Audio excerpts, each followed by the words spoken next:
Welcome to the Leadership is Female podcast. Katie Holloway Bridge, Paralympian and Assistant Director for NIL Services at Stanford. We are so excited to have you today on the podcast. Thanks for having me. I'm excited to talk to you too. So, you are like a multi-talented, multifaceted individual. Tell us who you are and what you do. So my name is Katie. I am a Paralympic gold medalist. I'm an amputee. I've competed in the last 4 Paralympic games. I also was the first female amputee to play Division I basketball in NCAA history. And most recently, I landed at Stanford as the Assistant Director of NIL Services. So both professionally and personally, I try to bring my whole self everywhere I go, and have just loved being able to compete and live in a career or professional career and do both. Okay, so you were an NCAA student athlete in basketball, then a gold medalist and 4-time Paralympian for Team USA in sitting volleyball. How did the opportunity come for you to join Team USA in volleyball when you were a basketball athlete in college? Yeah, so I had the fortune to go to Cal State Northridge on a scholarship, and about halfway through my time there, the Paralympic team for volleyball came and trained at Northridge through some connections through volleyball. My athletic trainer at the time invited me to go introduce myself to the team. He's like, I think it'd be really great for you. And so I introduced myself to the coach. The coach called me after the season, said, we'd like to invite you to a training camp in March. They talked to my basketball coaches, made sure that everybody was on the same page in terms of my time.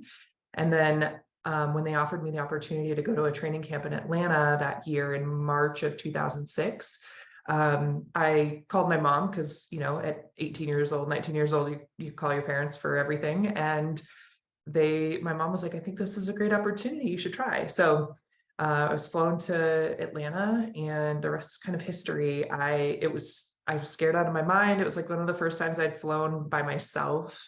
But the first time that I had been introduced really physically to an adaptive sport where there was all these other girls that were amputees, and we were playing in a convention center full of able-bodied volleyball where there's giant junior volleyball tournaments going on. And so I had to take my leg off in front of people. It was very scary. It felt like you're in a fishbowl.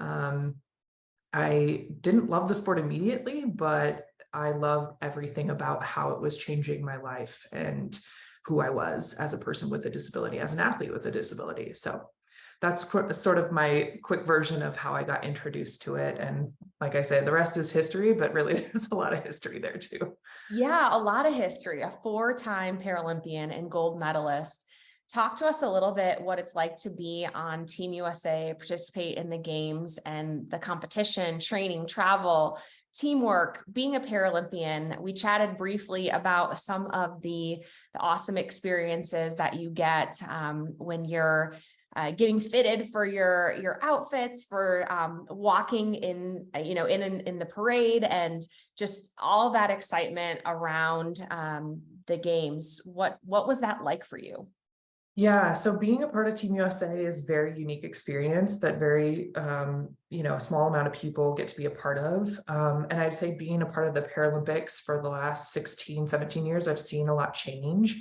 And early in my career, for me personally, it was all, the first time I went to the games in Beijing, it was amazing. I was awestruck. I fell in love. We didn't perform well, but I was hooked. The second games, had been training full time. It was all business. We went to London expecting to at least get to the gold medal match, if not win, and we lost. And that was very, very hard to come back and very depressing. So, and then between London and Rio, I started my professional career. And so I was balancing being what we call a non-resident. So now I am what's considered a non-resident for the last 10 years of my career here in the Bay Area, and I have to balance training and a full-time job. So I would say that, like, personally, it's a challenge to balance all the things. And what a lot of people don't understand is that Paralympians and quite a few Olympians, quite a big percentage actually need to have full-time jobs. So balancing both just comes a part of it. And it's such a crazy thing to be a part of the movement, especially the changes in Paralympics, where I've seen in my time the USOC change to the United States Olympic and Paralympic Committee. I've seen them change equal pay for Paralympic athletes for bonus money, which I've been a part of behind the scenes advocating for that.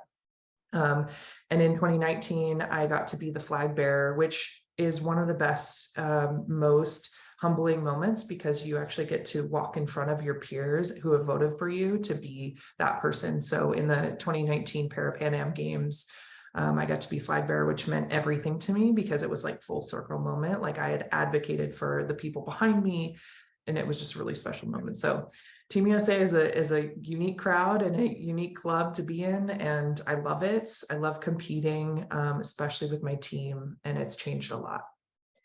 I mean, one of the greatest things about the games is hearing stories about the athletes. And Katie, you just shared such an incredible story about being a Paralympian and becoming the flag bearer and what that meant to you, and representing all of those athletes behind you, and the progress that's been made since you first joined Team USA all those years ago. I am not familiar and hadn't heard the term non-resident. So talk a little bit more about what that means to balance your training and a full-time job. Yeah, so many athletes, a lot of people know the training style to be around the training sites. And so that's where athletes can train full-time at specific sites like Colorado Springs, Chula Vista, and Lake Placid, New York. But there's many other training sites, including where ours is in Oklahoma for sitting volleyball.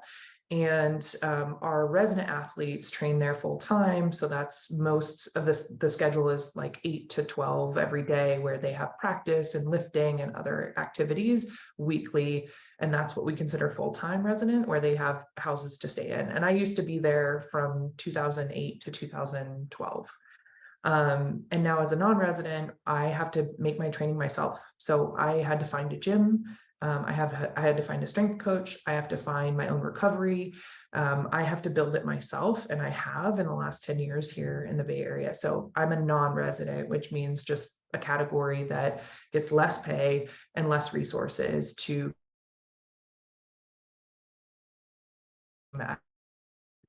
athlete. And I travel back and forth, I should say, to Oklahoma for our training camps, which are once a weekend. Or once a month in a weekend, and then to our competitions as well.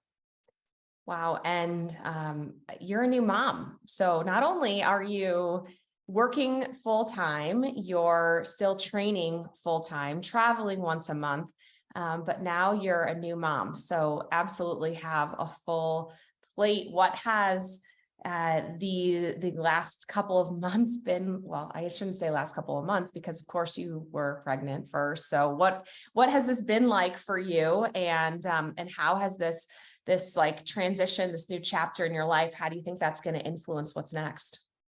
Yeah, I've been very fortunate to take the last year off of competing so that I could focus on being pregnant and delivering a baby. For me, that was a very important separation I wanted to have the experience of having my first child. And after Tokyo, to be honest, I wasn't sure if I was going to come back or I was going to retire. So now looking ahead, I've decided to return for my path to Paris. And it is daunting, honestly. I have not even started practicing yet again. I'm only 3 months post giving birth, but I have practices on the schedule. I am, working on my Peloton exercises. I'm trying to slowly make my way back. And I think for me, what that looks like is a lot of planning. I'm a very type A person. I need to be organized. So last weekend, we visited my in-laws, and we set everything on the calendar for when my camps are and when we need childcare, and setting out, making sure a year ago when I was having a baby, asking my family and friends which ones would be willing to help during practices, because A lot of people also don't know that with Paralympics, and in sitting volleyball in particular, nobody plays in our country unless you teach them. So my husband luckily plays volleyball and is a part of our local volleyball community. So he trains with me, which means that I don't have childcare when I'm practicing, which is after hours and on weekends. So structurally, we have to have babysitting during the week and then childcare when I'm away as well. So it's a lot of balancing things, but knowing that I have a village behind me and I've competed for long enough that I know I have to have a village and I know where that village is. And I find, new people a part of that village all the time. And I'm so grateful for that.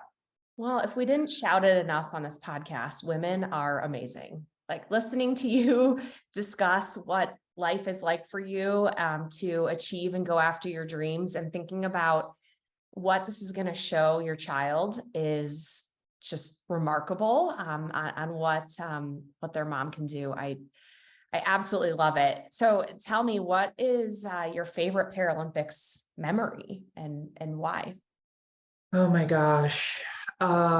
There's so many. I guess I'll just go with the cliche moment, like the first time walking out in the bird's nest in Beijing in 2008, where the whole crowd is chanting USA and there's 90,000 people in the stands and you're walking out the tunnel for the opening ceremony, sorry to clarify.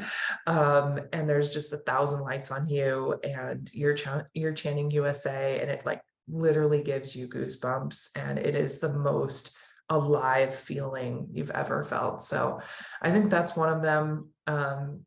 Winning obviously gold in Rio and in Tokyo were amazing. I never thought we were going to win in Tokyo going into it, even though we were predicted to win, given a huge amount of adversity that we faced going in. So those were probably some significant moments as well. Wow, it sounds incredible. And you mentioned at the top of the episode all the changes with the USOC and now the USOPC since you've gotten involved. Can you talk a little bit more about that and the importance and why we need to keep talking about the Paralympics? Yeah, first of all, I appreciate the question because this is kind of my soapbox, but I'm happy to explain because I think a lot of people, it's super important. A lot of people aren't aware of what the Paralympics are. And so we have to constantly say the word, in my opinion, and call me a Paralympian because they're two separate games. The word actually means parallel to the Olympics, which a lot of people don't know. It happens 3 to 4 weeks after the Olympic Games. Our branding is different, our marketing is different, and our resources are significantly less than the Olympic Games. And so the more that we can say the word Paralympics, the more that you call me a Paralympian, people understand the difference. The difference is that we all have physical disabilities. We all play adaptive sports. There's different games that we play, different versions of the games and different disciplines. So it's super, super important to keep bringing that awareness, because up until even 2018, in Rio, when I won gold, I won $5,000 for my medal, and Olympians earned $25,000 for their medal. Even today, my volleyball pay is on average, our Paralympic athletes are earning around $15,000, $16,000 a year. And our Olympic athlete, and that's for training 12 months out of the year. We have 1 month off actually, so 11 months, and our athletes train full time.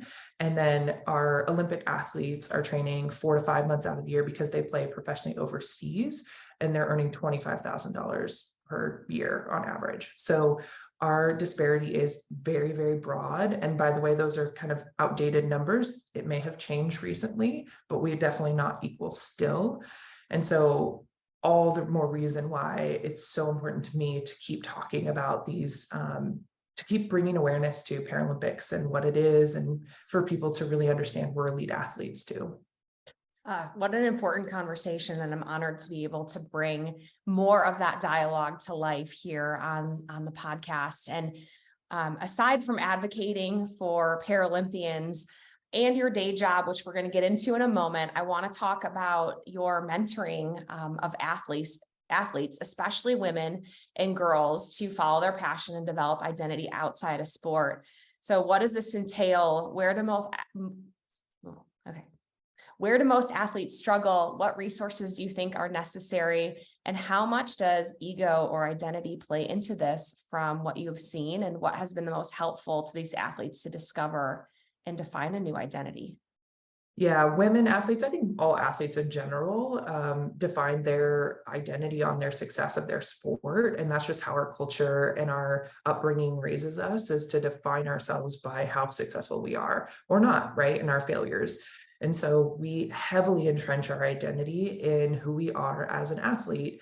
And it wasn't until after 2016 that I learned how to uncouple that, right? I am a whole person. I am a separate person. I have purpose outside of sport, but we don't teach that. And athletes don't understand that. And especially female athletes, when we entrench those two together, then everything becomes much more filled with pressure when you're competing. You stop enjoying the journey. You stop being able to see what's in front of you, which is, hey, I have perspective. Like, this isn't all that matters to me. If I lose, I'm not going to be depressed because, look, I am now a mom. Now I have a full-time job. I have other people to serve in my life and other purposes to serve. So I think it's a really big problem. I think athletes, just men and women, struggle with this. And I think what we can do to help our athletes change this is really teach them to have other pursuits outside of sport. So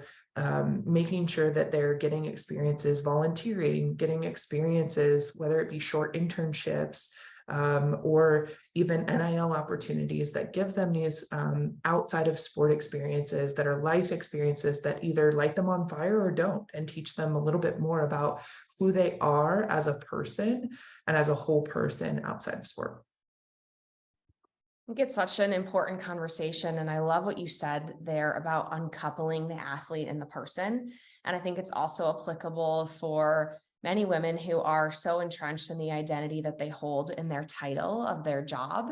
For sure. And your advice is one that we can apply in that atmosphere as well. So thank you for really walking us through that. And it's something to think about for sure. In your day job, all right, you're director of name, image, or assistant director of name, image, and likeness at Stanford University. How far has NIL come in the last 2 years, and what trends are you seeing among athletes? NIL is amazing. I am so excited that, first of all, this is a new law in 2021 that took place. And that we are seeing a new age of college athletics where athletes are put at the center of their own business opportunities. In the last 2 years, it's been wild, and it truly is the Wild West. Trends we're seeing are everything from marketplaces to deliver brand deals to athletes. Are a ton of businesses. There's probably over 50 that deliver opportunities to athletes. There are collectives around universities. I would say there are, the 2% are still earning the most.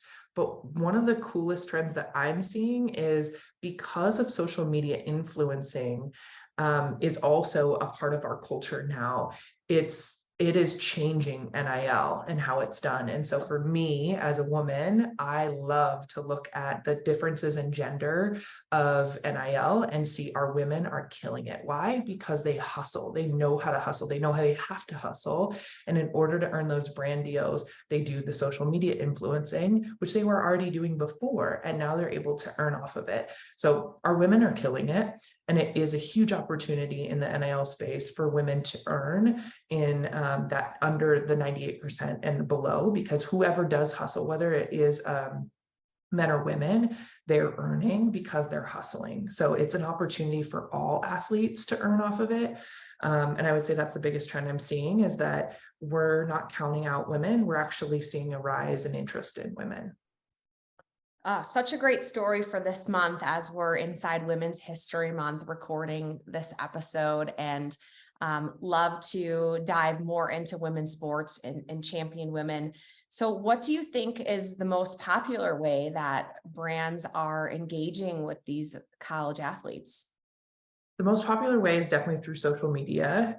It's so accessible and it's very easy for local businesses to engage with athletes. And that's another trend that's happening quite a bit across the country, because whether an athlete is from a hometown in Michigan or a small town in Washington, they can exercise their celebrity there, saying, hey, I am a ex-athlete at this prominent school, and I'm from this hometown, and now I love Joe's coffee shop, right? So and then all they have to do is the social media engagement. So I am seeing brands leverage student athletes through their social medias more often than not, and then local businesses as well, which is a really great opportunity, because a lot of athletes don't feel like they have enough following, and that's just not true. If your following is from a direct audience in your whether it's your college town or in your hometown, there's an audience there that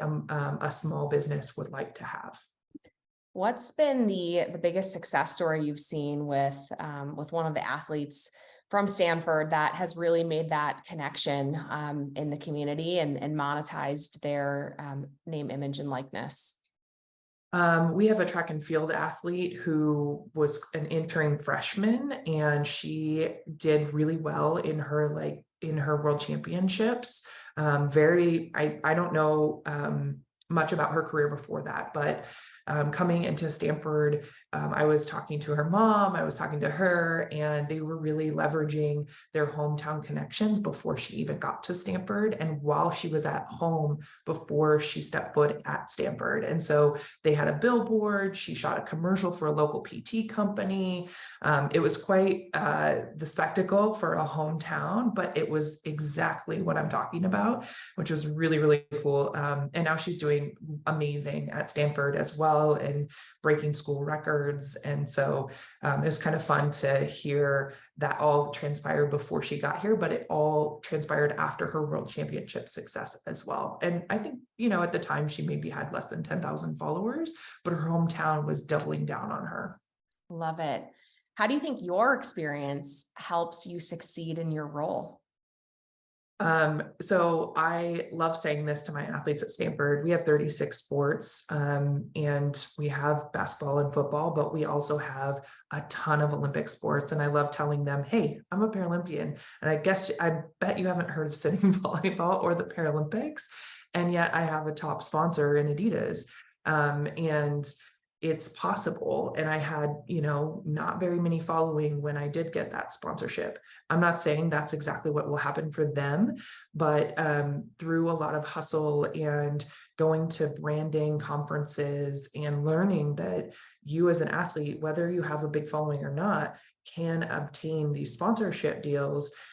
It's possible. So my own personal experience, I haven't worked with an agent. I had locally noticed when, about, I don't know, 5 or 6 years ago, I needed more help monetarily. So I went to the sports management school at USF and met a business professor, Michael Goldman, who was amazing, and asked him, hey, can your class do a project on me for branding and sponsorships? And so they did projects on me and helped me with my brand and helped figure out how to do the sponsorship aspect of your athlete career. And so I worked really hard on that. And I've had 2 main sponsors, Saj Mediterranean, which is a local restaurant that I reached out to before Tokyo, and Adidas, and a few other speaking engagements, which is another aspect that I think a lot of athletes should understand about NIL, is like NIL can be anything you want.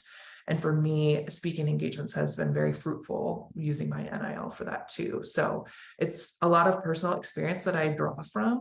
And then obviously learning about the space through their eyes today and where they're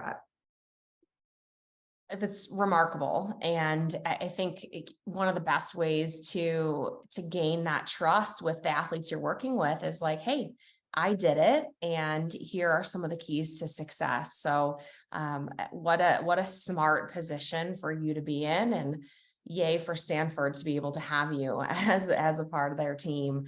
I want to ask you about some of the hurdles that you've had to overcome in your career, And which one of those was specifically remarkable, and did it create a tipping point for you? Oh gosh. Yeah. So for sport career or professional career? Well, I guess we could touch on both, because you are a 360 human and you're multifaceted and multi-talented. So I guess Katie Paralympian and Katie as your current professional role. Yeah, so Paralympics, I would say definitely Tokyo was probably one of the hardest things I've ever had to go through. With COVID, we faced quite a bit of adversity as a team leading up. We had a few members not be able to go within the 2 weeks before we left. We had to change out athletes. It was touch and go whether or not our team was going to be able to go with COVID. And so getting there and facing all of that adversity was traumatizing to say the least in my experience, and as team captain to hold the team together. So I have a lot of just a lot of responsibility and accountability in that role to keep our team together and to still win the way we did. I was shocked, honestly, at that and at the outcome, because we also lost to China in the pool play, which we thought, okay, hopefully we could just get to the gold medal match. And then in the gold medal match, we were just hoping for the best, and we actually won. So to have our team completely change 2 weeks before we leave was devastating. I still hurt for the people that couldn't go. And so that was probably one of the biggest stories, like I would love to tell someday, of like the whole experience, because there's so many lessons in leadership in there of how to engage your team, how to put aside, like push your emotions aside to face your competition, the ability to love on the women around you, to bring their best selves out still, even though they're hurting serious. Like I one day, I think a couple days into Tokyo, I found out another one of our teammates couldn't come because she tested positive, and I just bawled the whole way to the gym. And then we had 4 of us there in the beginning, and I just remember crying and telling my teammates, I'm sorry, this is where I'm at. And them just saying, like, it's okay, I understand for the loss of my other teammate, and she brings so much energy to the team. So anyway, getting emotional now, because it was just very emotional to have that loss and to have your team so wholeheartedly broken, and then try to go onto the court and do something of that significance was a lot. Thank goodness we had our sports psych there to help me put my pieces back together for them. But Wow. that was my sport adversity experience, and that just happened recently, so it was pretty raw still, and that was 2 years ago now. But Yeah. And, now I feel like we're finally in this position where we're starting to talk about some of these things, because we feel more on the other side of the pandemic now that we're almost, 3 years from that March day where, the announcements were going across the world of things being canceled. But, thinking about an athlete, a Paralympic athlete, working their whole life, you're building up to these games for 4 years and then being told you can't go. And then here you are, Katie, as the captain of the team, those lessons in leadership that you must have had to learn the hard way, right? Like that wasn't the way it was supposed to be. I can't even imagine. yeah, and leading in and as it was unfolding, feeling protective of trying to protect the remainder of the team, but knowing that you were having to have hard conversations with other teammates that felt wrong, and just all the reality of it was devastating for everyone involved. And so it was challenging. And so many stories I've heard like that too with other games, because we also had Beijing, and that was even harder, I think, for the Winter Olympians, and different in a different way. So very isolating for a lot of teams that were having to sequester themselves as well. So just there's a lot of stories there that are untapped for sure. Yeah, well, thank you for sharing that with us, and just really, opening our eyes to the hurdles that you guys had to go through and overcome, and those lessons in leadership on the really hard, difficult, unimaginable moments that you have to deal with, and then going on to win the gold. I can't imagine, from the lowest of lows to the highest of highs, what that must have been like for the team. Yeah, it was, I mean, like I said, it was just traumatizing and broken for everyone, and no more than the ones that couldn't go. And I still hurt for them because every day is a reminder that they didn't go. When the team was successful and saying, hey, we got this, we're going to Tokyo. Hey, this happened in Tokyo. And it still is very raw for them. And I just can't imagine. And so it's still very hurtful for me and them, but no more than them for sure. Yeah. Wow. So speaking on your professional career, what was really the tipping point for you? Yeah, I guess I would say the most recent one was during the pandemic. I was working at a VA hospital as the employee wellness coordinator during when the pandemic hit. And so my responsibility was to create programming for employees to become healthier and well. And so during the pandemic, the 3 or 4 months that I was still there during the pandemic, I did everything I could to try to create programming to help the nurses that were everything was so still new that we had no idea about it. So I would say that was one of the hardest things that I went through. And then I left because it was too hard and it was starting to get, it was hurting my mental health. I knew that I wanted to make a career transition. And so leaving a full-time job during a pandemic when the games were pushed back was probably a really dumb move. But in hindsight, the best move for my mental health. I stepped away during the best time I could because it was hurting. I was too involved, I would say, in my work. I was thinking that my purpose was going to save the world, and it wasn't. And then I made a huge career transition to working with student athlete development in college. And for a year after that, I kind of took a giant step back and started interning and made a career leap back into college athletics and really helping college athletes. So very vulnerable time for me to kind of take a step back and look at what I was doing with my life. And then Tokyo was postponed, and stepping away from a full-time pay during a pandemic, not knowing what was going to happen with the economy, was crazy. But also the risk I was willing to take to really make a leap into something that I really cared about a lot, which I'm now doing, thankfully.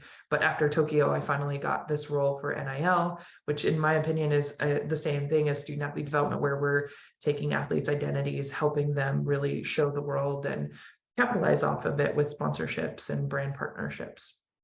Yeah, and you really went through the uncoupling exercise that you're now mentoring students through as well. Yeah, and I would say that's one of the things that I'd love to share with like women out there is this constant battle that I think we have now, especially as a mom, as an athlete. I don't know if there's a world in which we can have it all. And why is our culture telling us that we have to have a job that we're super passionate about, that fills our purpose, and be the best mom and the best athlete? I think our culture keeps telling us, oh, you have to have better pay. Oh, you have to win a gold medal. Oh, you have to be the best mom, like in all areas. Sometimes it's okay to have a job that maybe doesn't light you on fire so that you can be the best mom or the best athlete. And they're not this, it doesn't have to be all in one. And I think that's what I struggle with constantly is like, I want to have the most successful career, and I want to have the most successful athlete career and be the best mom. And sometimes that's just not, why does our culture have to say that we have to be the best in every area? Like, I think it's okay to have a job that keeps you stable, keeps your family healthy financially, and gives you the time you need to be in all those places so that you can be the best version of yourself. Yeah, I think there's this feeling of impatience, right? Like we Yeah. have to have it all and we have to have it all at the same time. But I think a lot of it came from, we've said for so long, life is short, but it's not. Like, life is long. And if you think back on everything you've accomplished in 10 years, let alone 20 years, that was a long time ago, 20 years ago. And there was a lot of life lived in between. But when we're constantly told life is short, seize the day, do this today, it's like you feel this pressure to have it all and have it all at the same time. When I think if we can, give ourselves a little bit more grace and kindness to think about like the chapters in our lives, and what is the most important thing for you right now in this chapter, and then focusing on doing that. And I think everyone ends up a little bit happier when you take that mentality.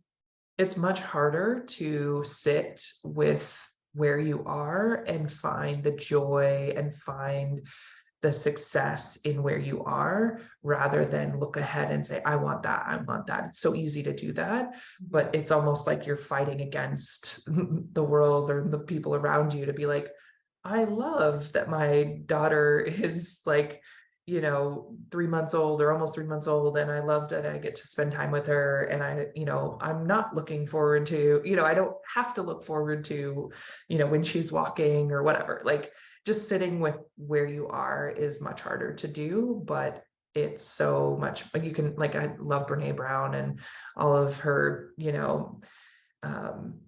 fear of joy kind of stuff. It's like live into your joy, live up to that, and you'll be much happier.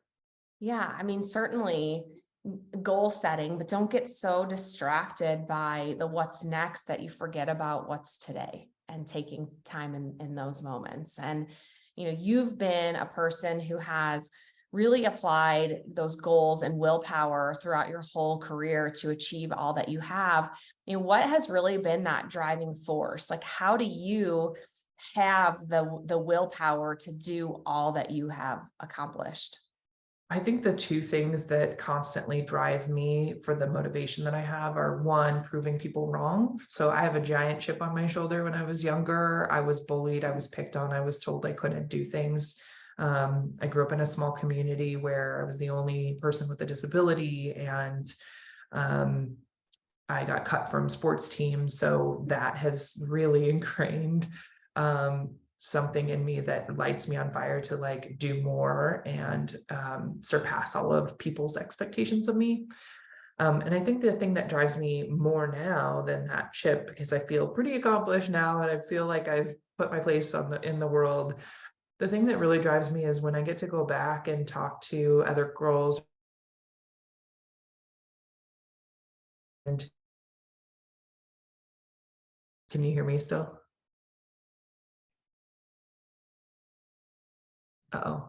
When you get to go back and talk to other girls, can you Yeah. restart that part? Yeah. What drives me now is really being able to speak with girls, young women, and young people in general, and get to share and impart my knowledge with them, and them, looking up to me and saying, what do I do, or facing different problems or challenges. Just even at Stanford, I love talking to our athletes about, how they can problem solve, and listening to them and helping empower them to have confidence. I love being able to have a conversation about their NIL value and pushing them to think bigger about that. So that's what motivates me now, is like, I'm like, I love to help the generation beneath me and that's upcoming to have that bigger confidence than I have ever had, to be the most amazing woman that they can be. And I love what you said there. I mean, your driver for your willpower was really finding your why. And your why started off as proving people wrong, like, I can do it. And once you accomplish that, you've got literally gold medals to hang from your neck to prove all the haters wrong. But then the second piece, finding your why, is about this give back, and it's something greater than yourself. And I think, like, man, if you're struggling to find willpower to achieve what you want in your life, find your why. And Mm-hmm. that is what will drive you each day. Mm-hmm. So, Katie, we talked a little bit about you being a new mom. How has life changed since welcoming your baby? And you are still on maternity leave, so we're going to wrap it up quick because I know baby's going to be waking up from a nap soon. But how has life changed since welcoming your baby? And what do you think is next for you this year? Life has changed tremendously. I would say I no longer have independence, which I so much enjoyed when I pre-baby, to be honest. And every day is a lesson in acceptance. I love the word acceptance. And my word for this year is actually imperfection. In a way, I did my little vision board because life with a baby is just, you have no idea what you're doing.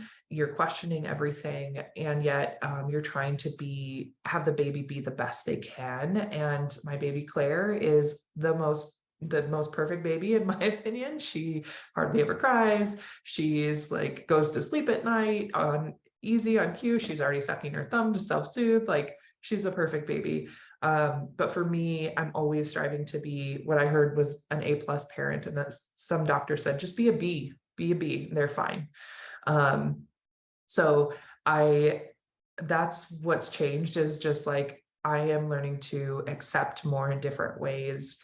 And I really am working hard to be imperfect, because life is just as good, if not better, when you can see things so imperfectly about you and yourself. And so looking forward to really practicing that this year as I start stepping back onto the court. So I was going to ask you what your best piece of advice is for women to apply today to level up tomorrow. Do you think it is embracing imperfection? Oh my gosh. I think it is. I mean, I guess I would say though, like, love yourself. I think that's always been something that has stuck out to me, is I really have to work hard to love myself. And when I love myself, I'm the best version of myself. And so actually that is probably the best advice I can give to young women and girls, is to love yourself. And that is practice, and that takes time and takes age, to be honest, to stop caring what other people think about you and start defining who you are by yourself. It's beautiful. Where are you traveling to next? We'll be traveling to Dallas in over Memorial Day weekend. That will be my first trip back with the team. And what is your pump up song? I want to say it's Can't Hold Us by Macklemore. I'm a huge Macklemore fan, and he's from Seattle and where I'm from, and that's probably one of the biggest ones. And what is your favorite quote? You control your own happiness. I learned a long time ago it's one of my dad's quotes, that, I wasn't happy as a young person. I hated who I was as a person with a disability. And I was just angry all the time. And I'm just such a much better person when I'm happy. And so I know that I can control that in every aspect. Oh, Katie, I can't say enough amazing things about this interview, and what a blessing it's been to have you on the Leadership is Female podcast. Where can we follow along with you and your journey? Yeah. Well, first of all, thank you so much for doing this podcast, because I just want all women to feel empowered and confident to be whoever they want to be. And I'm just, I love learning about leadership from other women too. So I appreciate you and all you do. For me, you can follow me on Instagram at KS Holloway, HOLLOWAY, which is my maiden name, Katie Holloway Bridge. Or I'm on LinkedIn for those that want to professionally seek me out, under Katie Holloway Bridge or Katie Bridge. Amazing. Well, thank you. And we're so excited to follow your journey, and appreciate you and all that you're doing for athletes, Paralympic athletes, NIL students, leading women forward. You are incredible. Thank you. Thanks.